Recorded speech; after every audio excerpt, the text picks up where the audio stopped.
this day and age, and this is what we're trying to find out. How do you stay out of that trouble? How do you deter it if it comes to you? What I mostly do to stay out of trouble is I get myself involved in different things at school, whether it be schoolwork. I know I'm smarter, so I challenge myself by taking harder classes, taking the honors, taking the AP classes.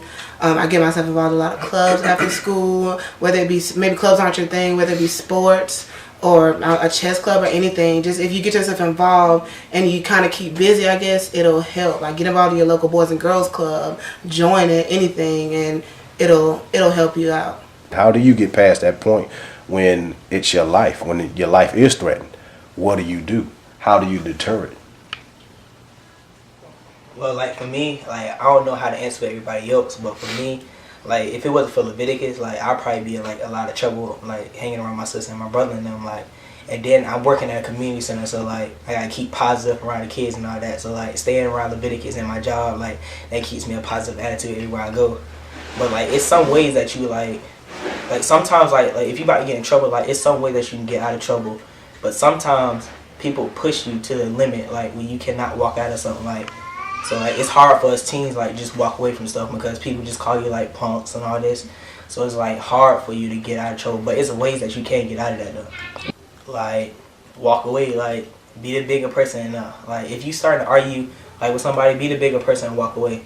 Like it might be hard to believe, but if you would have caught me like 2 years ago, like I was a hothead, like I would like stay in trouble like all the time. But now I had to like grow up and be a bigger man about it because I was like immature. So you gotta learn how to walk away from stuff. Before my junior year in high school, I was the good girl. I had like all A's and B's. I was always on the honor list. I had never had any type of major punishment from my parents.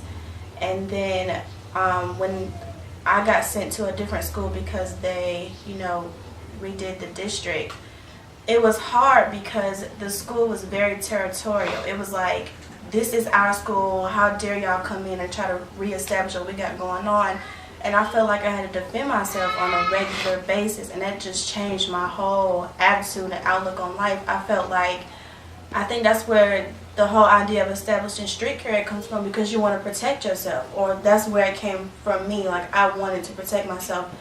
Females are walking around the hallway every day letting me know and my friends know, this is not your school, you don't belong here, we don't want you here.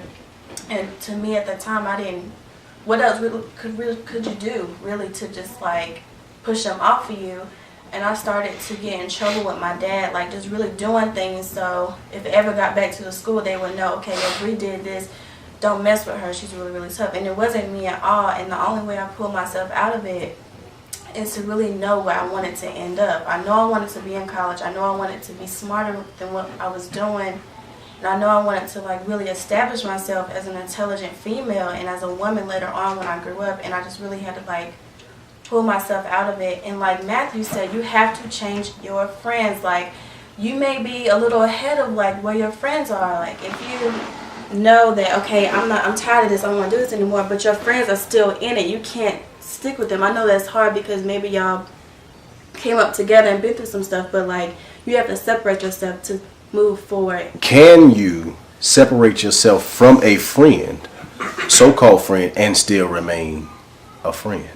Yes, definitely. Yes. Chime in. Somebody chime in. I think it's like easy to separate yourself. Like you hang out with that person all the time, but if you really want to just go your separate way, if they are like your friend, like you said, they'll let you do you, like let you do what you want to do, and like you can still talk to them, say hey every now and then. But it's really easy to, well, from my perspective, for me, it's easy to, if you got to separate, you know what you got to do, because you know you're going a certain place that they're not. You know that you have goals in your life that you want to work with, so you have to just separate yourself, maybe find new friends.